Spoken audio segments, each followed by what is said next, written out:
Hey, what's up? Welcome into the Cyclone Fanatic Halftime Show. Matt Van Winkle, Chris Williams. How you doing, buddy?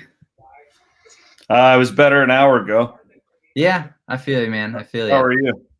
I'm doing well, man. Can't complain. We got a 54-30 basketball game at Hilton Coliseum right now. We want to thank our sponsors, Fareway Meat and Grocery. Of course, Chris, I heard you might be smoking some chicken wings this weekend. Did you get those at Fareway? I don't know. I did. I think I'm going to hold off until tomorrow, though. Okay, fair enough. I was going to smoke some meat if the Cyclone yeah, showed up today, but you know what? It's been an interesting start to the weekend. The meat from Fareway tastes delicious either way. It does. And we want to thank our other sponsor, Ames and Des Moines Eye Care. Counting on them for eye care for the whole family. All right, Chris, 54-30, Iowa State trailing Texas Tech. We were kind of talking before we started. I mean, these teams kind of traded blows early on. It looked like it might be a decent basketball game. And then Tech really just kind of opened things up. What are they shooting? Let's see. Let's pull up the halftime stats here, Chris. 61%. I think they're shooting 61% from the field. Iowa State can't seem to do much offensively. I mean, 30 points. Jared and I talked about this during the Texas halftime. It's like they'll compete for the first 10 minutes and then they'll just have these scoring droughts. I mean, you can't really explain it other than they're not making shots. I mean, what are you seeing from this team that's offensively that's giving them struggles? First of all, how dumb do I look? Because I thought that Iowa State may win this game today. I don't think you're dumb. I mean, based on what we've seen the last 3 games, I mean, they've been competing with some quality teams. Defensively, they looked better against Tech, so it made you think that they might improve on this game. But the biggest thing is like what allowed Tech to pull away there is Iowa State was giving them so many second chances. In the first 10 minutes of the first half, just not boarding up well. I'm looking at some of the stats here, 9 points off of turnovers for Texas Tech. The Cyclones only had 5, but man, Tech's been almost perfect in putting them back. With about 10 minutes to go in the first half, I was thinking to myself, like, man, this is a situation where Tech's hitting a ton of shots. Like, I don't know if they're playing that terrible of defense. Like, Tech's really just on fire. And then the defense got worse and worse, I thought, as the second half ended. Offensively, it's really tough to be too hard on. Their statistics really haven't been bad all year, other than the turnovers, right, and taking care of the basketball. But today, I don't know. Like they'll go down there one possession and they move the basketball really well, and it's like, wow, you can build off of that. Dubar. I mean, we saw that dunk from Dubar that looked like. I mean, if we could see that more often, I mean, they move the ball really well on that sequence. And but then they'll go down and they'll take a bad long 2 or a contested 3 from like NBA range, and it just looks completely out of sorts. So I think Matty, I don't know if it was with you, buddy, or somebody else, but I gave this analysis last week, I think, on one of my reaction pods, and it was just like, if let's say there's 10 possessions, right? This team will look very competent on like 6 of them. But the 4 that they don't are awful. Like they're just like, it's what are they trying to do, right? And unfortunately, if it's 6-4 normally, it's probably been like 2-8 today. And Tech is just pounding them, man. Like they're a tough team. You knew that. They play really good defense, and they're turning that defense into offense today. And Iowa State is no match. I think it would be, we saw Iowa State get down double digits to Texas in the second half last week. I'll be interested to see if the Cyclones show the same fight here in the second 20. I hope they do. And I would guess they do based off of what we've seen. And I don't know if I would expect Chris Beard to completely pour it on and try and win this thing by 40. But I just think that I think your analysis is pretty good, Matt. Even the first 10 minutes, you're down like 10. Yeah, I still felt okay because it's like Tech's got guys like fadeaway threes and like and then it got worse and worse. I thought as the half went on, and it looked like there are a few positives there, like you said, Dubar coming in, but really not a lot of positives today. I'd be interested to see too, just how prone approaches the second half as far as his rotation and stuff. Yeah. I mean, Johnson's really the only guy who's giving you anything. Like, to me, Javen's got 10, Solomon's got 10, Rasheer with 6. So Johnson's really good. I actually feel bad for him right now. He's playing superb. He's playing basketball. well.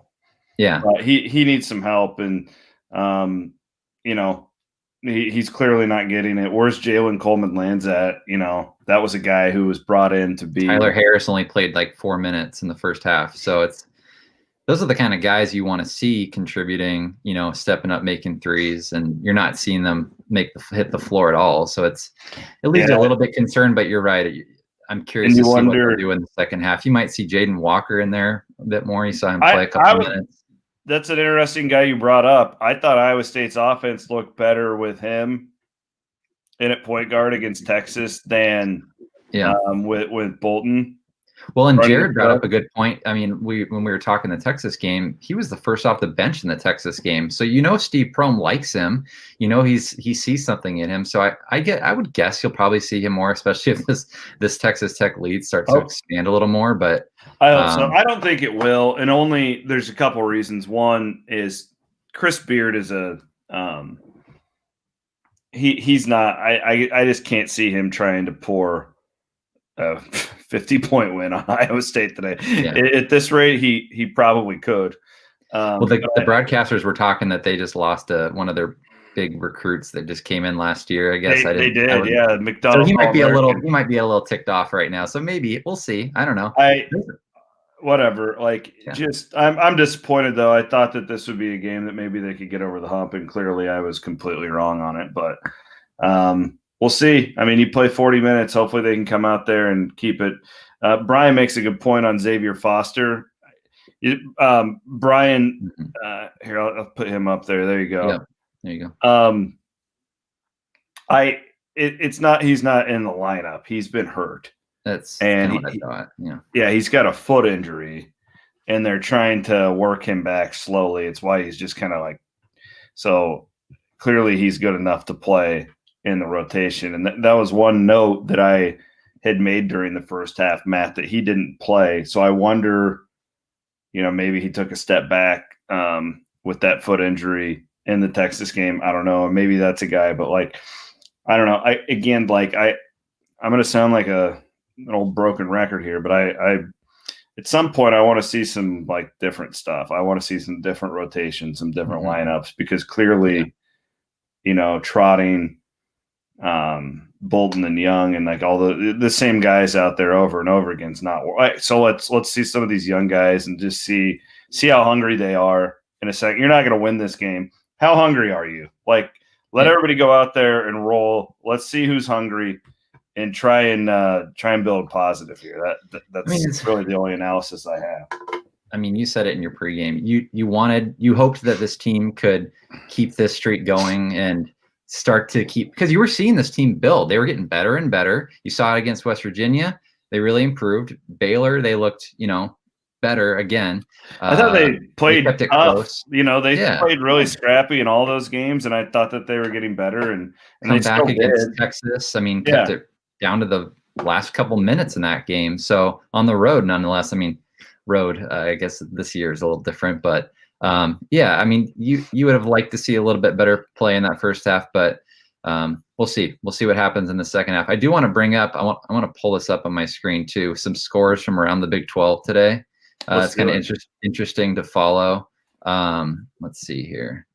So Baylor is up 61-48. That was a better game, I think, in the first half. I think TCU was a little bit closer, but Oklahoma up on Kansas right now, and Texas squeaked out a win against West Virginia on a last-second shot. So the Oklahoma-Texas game will be interesting to see how that plays out, considering Kansas is just coming off of a week ago its worst loss in the history of Fog Allen. To see how they bounce back. But I just don't feel like home court really matters this year across the country. At least it doesn't appear to be, as far as Vegas and stuff like that goes. But Kansas getting blown out at home to Texas is an indicator of that. Well, this is brutal, and everybody's asked me about Matt Campbell and the Jets, and I will defer to the report that I put up in for our premium subscribers, and just telling you, I don't really know anything. I still think that Matt Campbell will be the head coach next year. I'm not budging on that, but I put up some analysis for our Patreon members and our premium subscribers earlier this morning. So I obviously will pass along any information that we can get in the next 24 hours or so. But I'm sitting here and I got my 2 daughters today, and I'm not planning on doing a coaching search anytime soon. I hope not. Hopefully I'm correct. I'm into that, brother. Well, but I also thought Iowa State might win today. So what do I know? I clearly don't know much. Keep your hot takes to yourself. All right, Chris. Down 24 at the half. Jeez. All right. I want to thank our sponsors before we wrap up again. Fareway Meat and Grocery in Ames and Des Moines Eye Care. Chris, have a great weekend. Enjoy the second half, buddy. Right? Yeah, sounds good. Thanks for watching, everybody. I always tell y'all, I tell our staff this all the time.